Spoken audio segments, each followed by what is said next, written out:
Welcome back to Prepper Boss in anticipation of this week's 0-degree weather and snowstorm through the jet stream, and it's currently falling across Canada and headed right towards the central and eastern U.S. And this is going to bring wind chills to 50 to 60 degrees below zero in portions of Nebraska, Wyoming, and South Dakota on Thursday morning. It's also going to feel like 5 to 10 degrees below zero through a lot of the northern half of Texas early in the day on Friday. And just watch as this wall of cold air infiltrates the Ohio Valley and East Coast as we get closer to Christmas. We could see a wind chill value of -15 or lower in Nashville, Tennessee Friday morning. And how about single digits in northern Florida on Christmas Eve? This cold air is also going to be accompanied by a massive blizzard that we still don't know the details on yet. It looks like the strongest winds and the heaviest snow totals will occur somewhere around the Great Lakes, but that could still shift as we get closer to the storm. I'm heading up to the wood pile on the side of the hill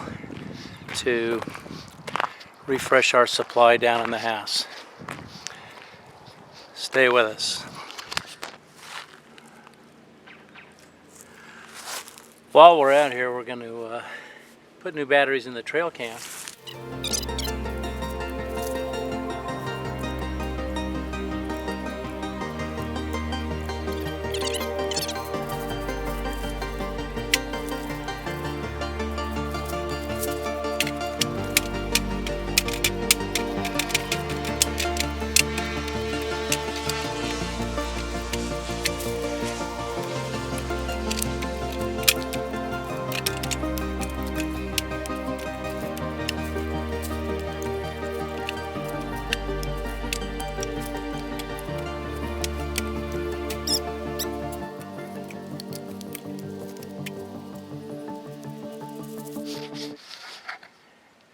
Might recall from another video, I had several trees cut down by the power company because they were endangering the power lines, and a lot of it was partially dead trees.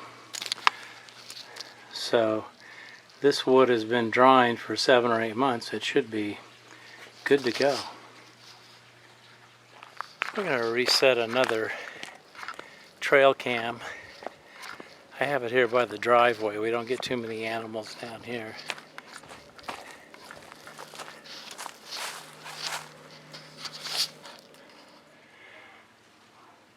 We're good to go down here in the basement where our wood stove is. Got our fire starters, some kindling ready to go. When the cold weather hits, we're ready.